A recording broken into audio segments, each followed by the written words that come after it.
аял киши эмне үчүн кыянатка туш келет? Эркек киши кыянат кылды, аял киши ага күбө болду. Эми кечирип жашаш керекпи же ажырашып кетиш керекпи?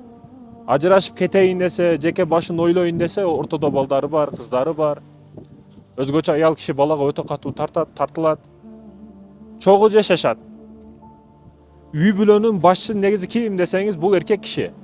Семьяны башкарган, арабаны тарткан, эки жака сүйрөгөн негизи эркек киши. Анан ажырашканда аял киши күнөөлүү болуп кала берет да. Кандай кылыш керек деген маселеде.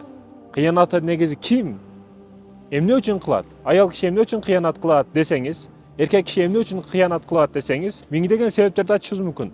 Аял киши жасамай койду, боенбой койду, өзүгө внимание бербей койду, баягыдай фигурасы жоголуп кетти. Айтор миңдеген себептерди айтышыбыз мүмкүн.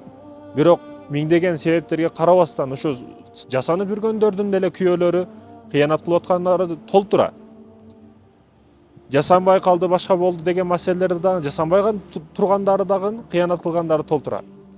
Эмне үчүн кыянат кылат десеңиз, бул Кудайдан коркпой калган учурда сөзсүз түрдө кыянат кылат. Качан биздин жан дүйнөбүздөн коркуу сезими чыгып кеткен учурда бул мекендешим кыянатка алып келет. Мисал үчүн жөнөкөй эле мисал айтайынбы сизге?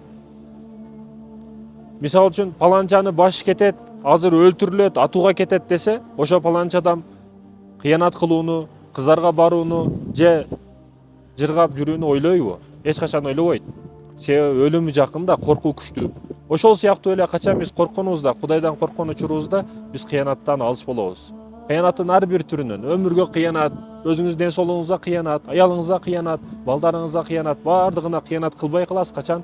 Кудайдан корккон учуруңузда. Кудайдан коркойлу мекендештерим, кыянат кылбай коюунун бир жолу Кудайдан коркуу. Кыянаттан качуунун жолу бир жолу бул Кудайдан коркуу. Ассаламу алейкум ва рахматуллахи ва баракатух.